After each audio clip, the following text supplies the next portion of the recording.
오늘 말씀을 전하겠습니다. 우리 앞을 보시고요. 이 말씀의 제목은 우리 큰 소리로 함께 읽습니다. 시작. 칭송받는 교회가 되십시오. 아멘. 칭송받는 교회가 되십시오라는 제목으로 말씀 증거하겠습니다. 우리 앞뒤 잡아보시고 올 한 해 우리 첫 인사인데요. 우리 마음을 담아서 축복하며 인사합시다. 사랑합니다. 축복합니다.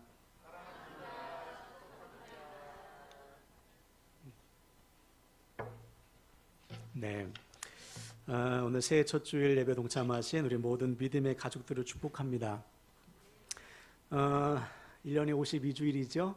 그래서 오늘 개근하셨으니까 나머지 51번도 다 개근하시면 1년 52주일 우리가 주일 성수하게 됩니다.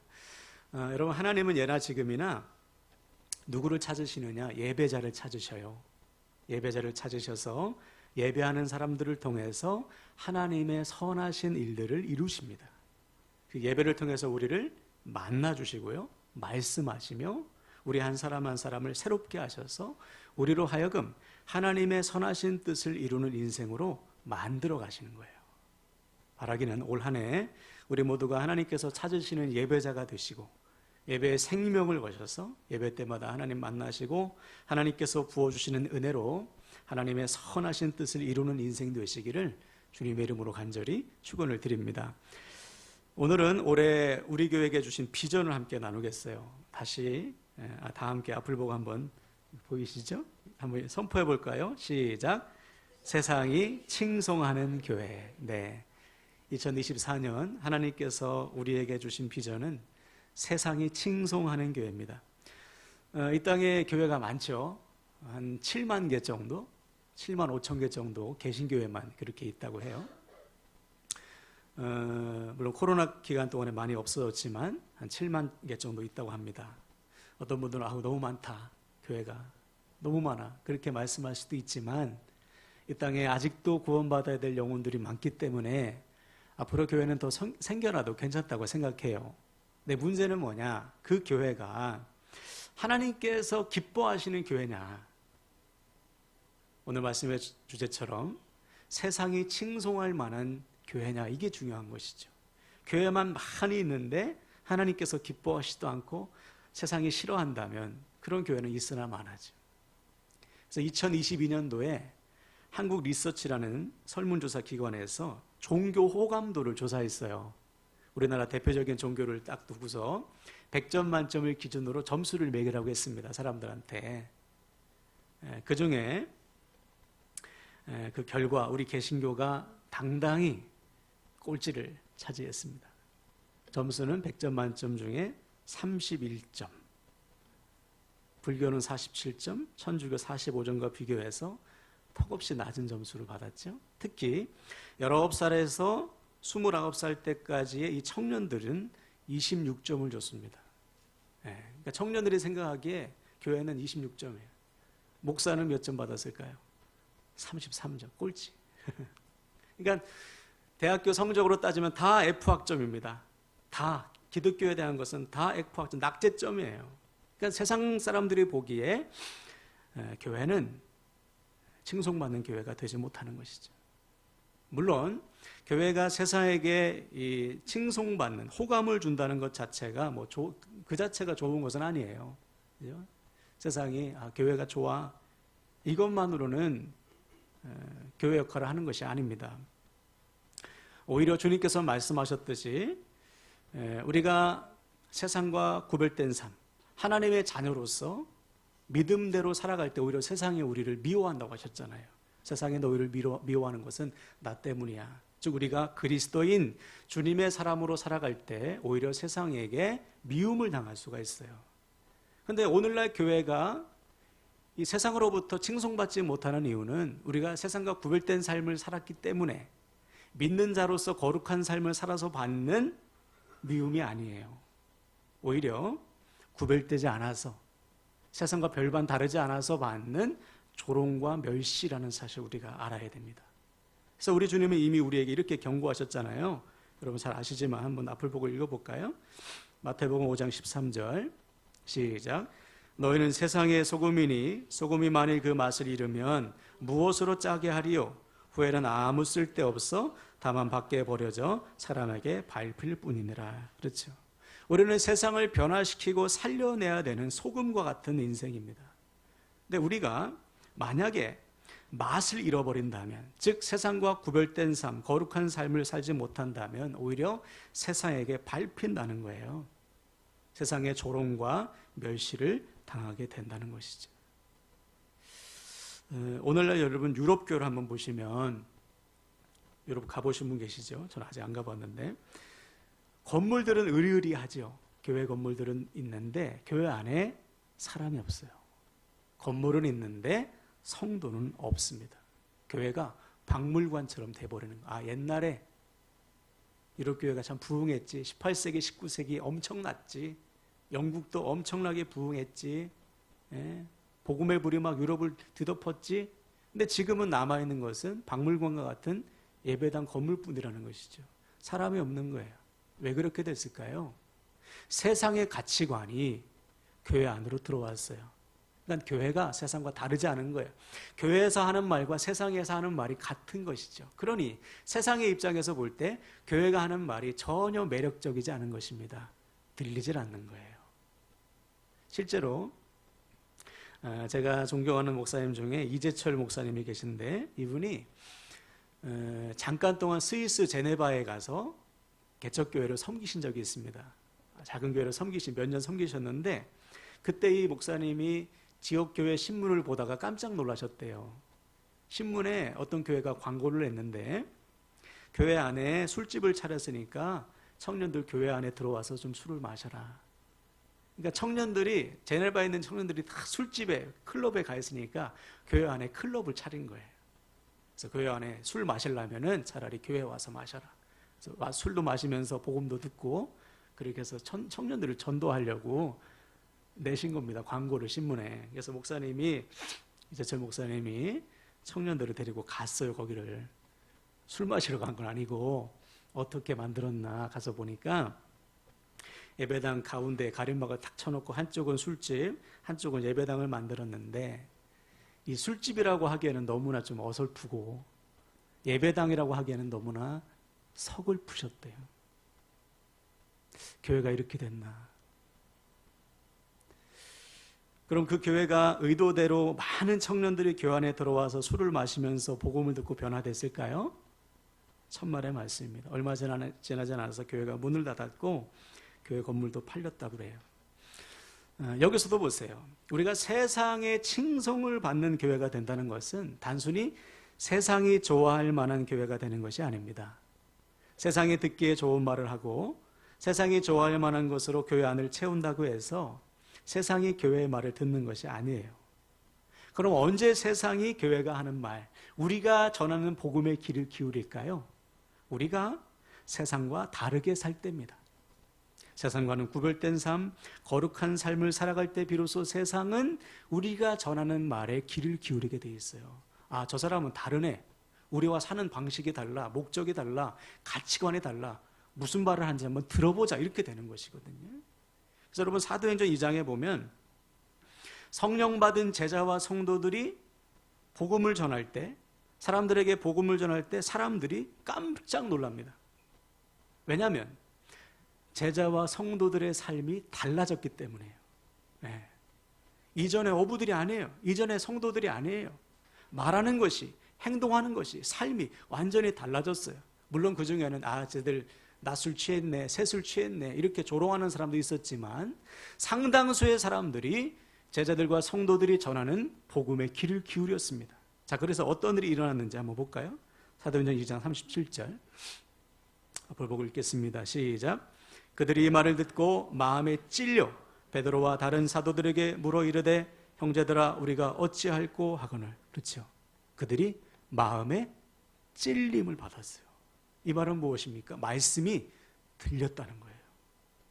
사도들과 성도들이 전하는, 성령 받은 사도들과 성도들이 전하는 말씀을 듣고 사람들의 마음에 찔림을 받았습니다. 말씀을 들었기 때문에 그 말씀이 그들 안에서 역사한 거예요. 그래서 가슴을 치면서 어찌할꼬 할 때 베드로가 선포하죠. 너희가 회개하여 각각 예수 그리스도의 이름으로 세례를 받아 죄사함을 받으라. 그리하면 성령이 선물로 주어질 것이다. 예? 예수 그리스도를 통한 죄사함과 구원이 선포됐어요. 그래서 그날에 3,000명이나 세례를 받고 주님께 돌아오는 기적이 일어나지 않습니까? 바로 이거예요. 우리가 지금 세상에게 들려줘야 될 것은 세상이 좋아하는 말이 아니고요, 복음입니다. 복음. 십자가의 복음을 선포해야죠. 우리가 세상에게 줘야 될 것은 그들이 좋아할 만한 것들이 아니고요, 예수 그리스도 한 분이신 거예요. 아멘이십니까? 자, 그렇다면 누가 복음을 전할 수 있고 누가 주님을 알려줄 수 있습니까?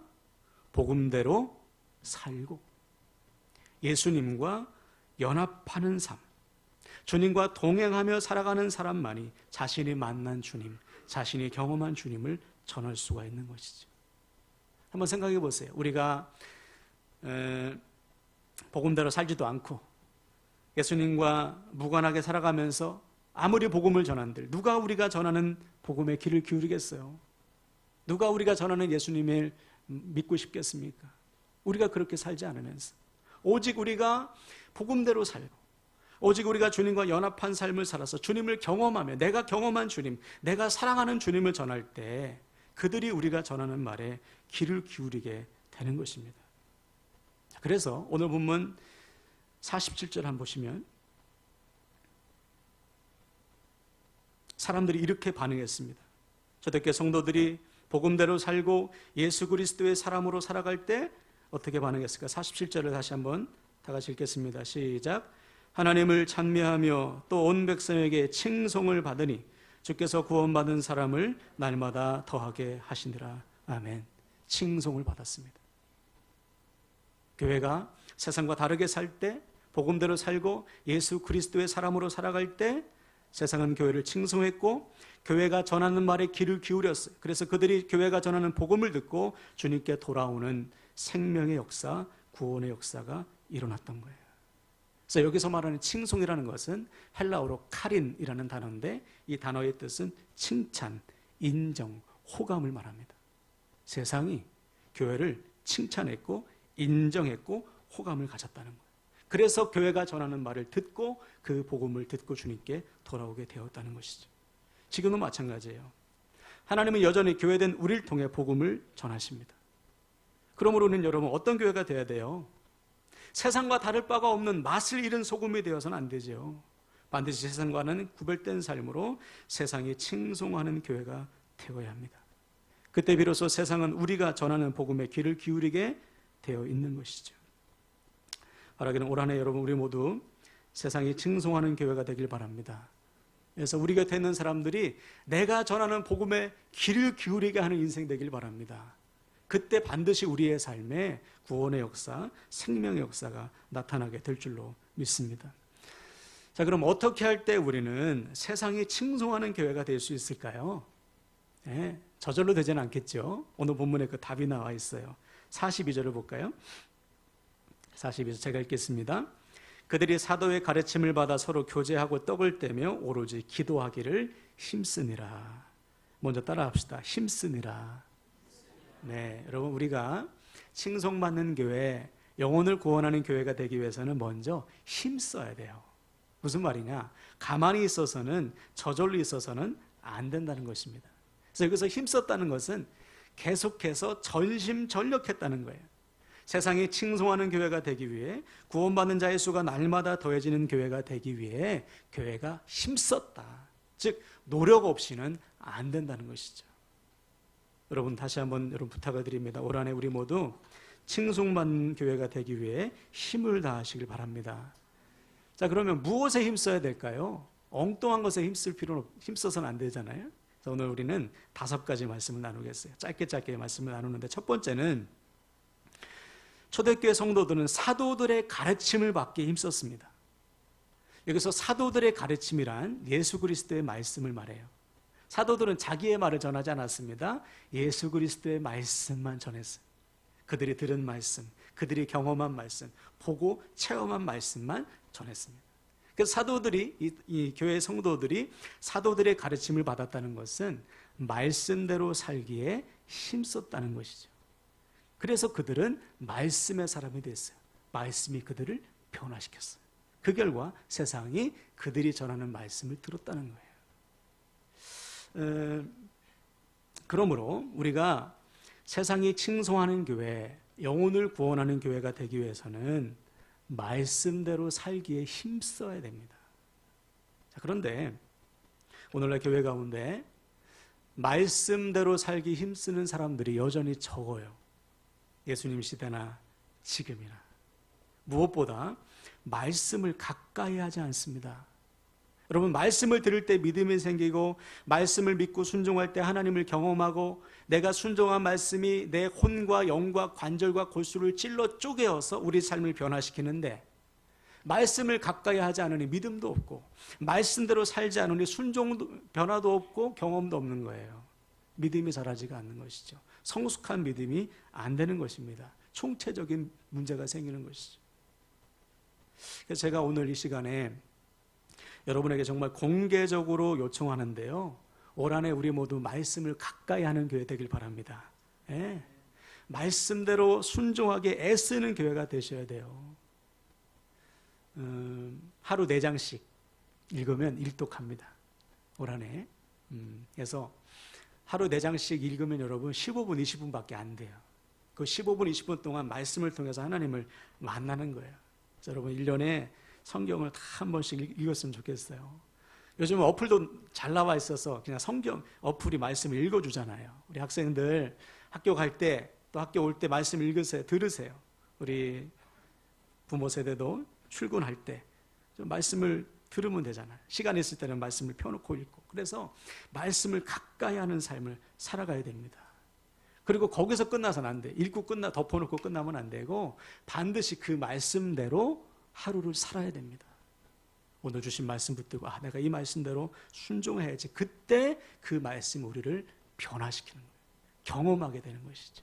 그래서 올 한해 여러분 말씀을 가까이 하시고 정말 가르침대로 사는 교회, 말씀으로 변화되시고 말씀의 능력을 체험하는 우리 함께하는 교회가 되시기를 주님의 이름으로 부탁을 드립니다.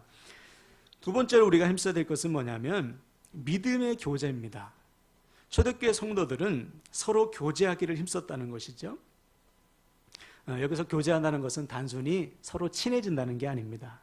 밥사 먹고 차 마시면서 수다 떨고 같이 운동하면서 교제를 나누는 것, 이 수준이 아니고요. 믿음의 교제를 말해요. 서로 모여서 어떻게 하면 우리가 믿음대로 살지, 어떻게 하면 우리 가정을 믿음의 가정으로 세울지, 어떻게 하면 우리 자식들 믿음의 자녀, 하나님 나라의 다음 세대로 세울지, 우리가 어떻게 하면 삶의 자리에서 말씀대로 순종할지를 서로 돌아보고 격려하고 기도해주고 품어주고 서로 협력해서 함께 자라가는 것, 이것이 믿음의 교제입니다. 예. 그래서 초대교회 성도들은 이 믿음의 교제를 통해서 믿음이 자랐다는 거예요. 근데 오늘날 교회를 보면 이 믿음의 교제가 점점 사라지고 있어요. 신앙이 너무 개인주의화 되어 가는 것이죠. 어떠한 교제도 어떠한 섬김도 봉사도 없이 그냥 예배만 드리고 뿔뿔이 흩어져요. 물론 은혜가 먼저죠. 내가 예배를 통해서 은혜 받는 것이 먼저입니다. 은혜가 없으면 나눌 수도 없으니까. 근데 우리가 은혜 받았다면, 예배를 통해서 은혜를 받았다면 그 은혜를 나누는 것이죠. 은혜로 서로를 섬기면서 한 몸 된 교회로 함께 지어져 가는 것. 그때 우리의 믿음은 건강하게 자라는 거예요. 여러분, 우리 모두 올 한해 믿음의 교제를 통해서 서로의 믿음을 붙들어 주시고 서로를 격려함으로 함께 자라가는 우리 지체들이 되시길 축복합니다. 세 번째로 우리가 힘써야 될 것은 예배입니다. 예배. 42절 다시 보시면 초대교회 성도들은 떡을 떼는 일에 힘썼다고 했어요. 여기서 떡을 뗀다는 것은 성만찬 예배를 말합니다.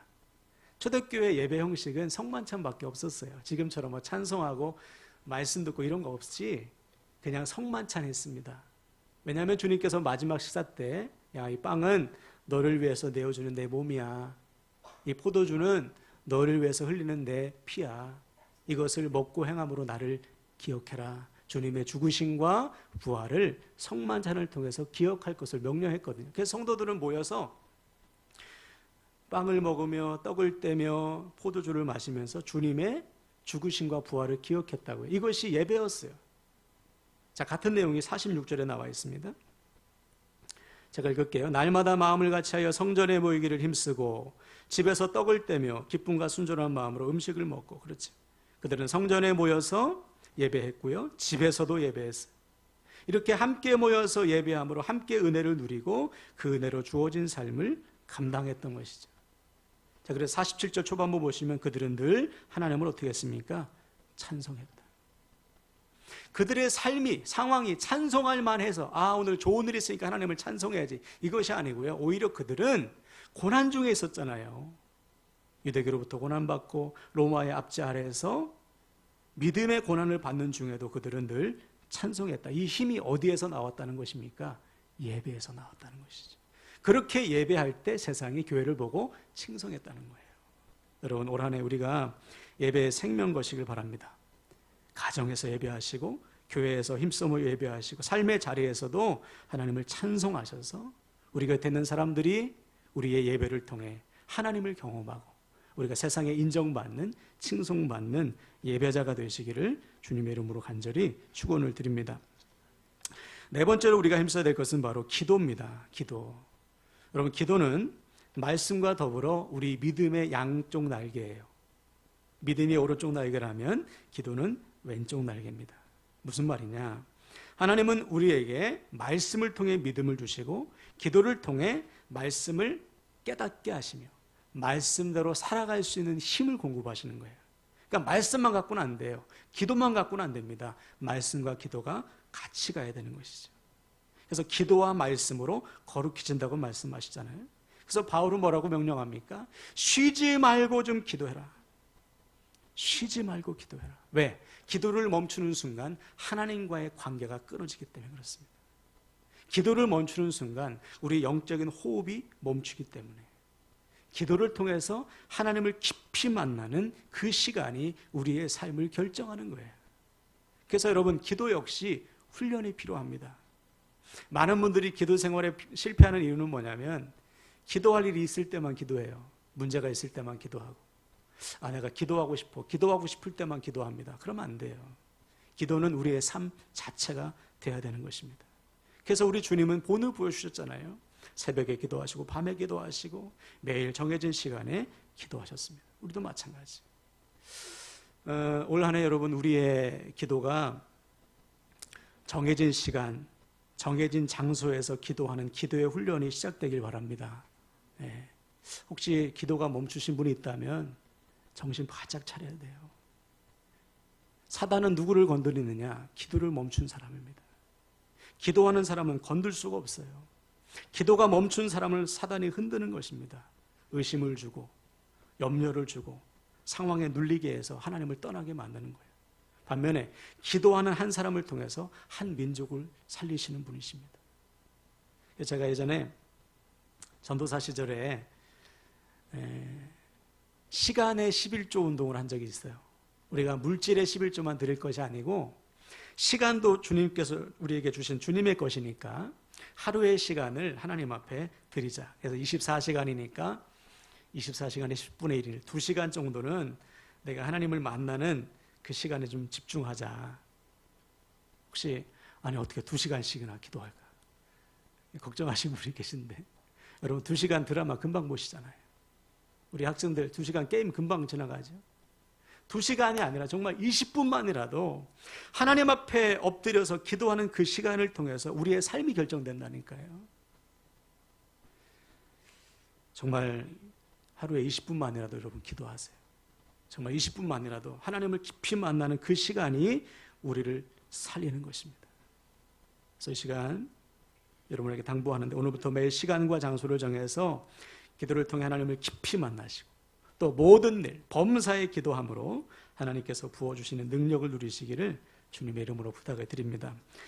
마지막으로 우리가 힘써야 될 것은 뭐냐면 사랑의 실천이에요. 자, 본문 44절과 45절을 볼까요? 제가 읽겠습니다. 믿는 사람이 다 함께 있어 모든 물건을 서로 통용하고 또 재산과 소유를 팔아 각 사람의 필요를 따라 나눠주며. 그렇죠. 초대교회 성도들은 말과 혀로만 사랑하지 않았습니다. 행함과 진실함으로 사랑을 실천했어요. 즉 서로의 형편을 돌아보고 나에게 있는 것을 기쁨으로 나눴어요. 마치 우리 주님께서 자신의 몸을 내어주시기까지 우리를 사랑하신 것처럼 초대교회 성도들은 자신에게 있는 것으로 주님의 본을 따라 형제 자매를 돌봤던 거예요. 이 사랑의 실천을 통해서 세상은 교회를 칭송했던 것입니다. 지금도 마찬가지예요.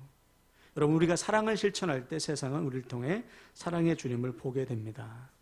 바로 그런 올 한해 여러분 힘을 다해 여러분 곁에 있는 사람들, 형제 자매와 이웃들에게 사랑을 실천하시길 축복합니다. 우리 교회도 힘을 다해서 작은 교회들, 또 선교지, 우리 아이들, 또 이웃들에게 사랑을 실천할 건데요. 여러분 이 일에 기쁘게 동참하셔서 우리가 순종할 때 하나님께서 우리가 순종할 수 있는 힘을 주실 줄로 믿습니다. 우리를 통해서 더 많은 사랑이 더 많은 사람들에게 흘러가는 올 한 해가 되기를 주님의 이름으로 축원을 드립니다. 자, 이 시간 말씀을 마무리하는데요. 이 시간 다 같이 결단합시다. 여러분 올 한 해 우리는 반드시 세상이 칭송하는 교회가 되어야 됩니다. 그래서 날마다 구원받은 자가 더해지는 교회가 되어야 되는 거예요. 어떻게 가능합니까? 힘써야 됩니다. 첫째, 말씀대로 살아서 변화돼야 돼요. 둘째, 믿음 안에서 서로 교제하며 서로를 붙들어줘야 됩니다. 셋째, 가정과 교회에서 힘써 모여 예배하고, 넷째, 기도에 힘을 다하고, 마지막으로 힘써 서로를 사랑할 때 우리는 세상이 칭송하는 교회가 되어서 수많은 영혼들을 주님께로 인도하게 될 줄로 믿습니다. 그 일에 귀하게 쓰임받는 우리 모든 지체들 되시기를 주님의 이름으로 간절히 축원을 드립니다. 이 시간에 우리 말씀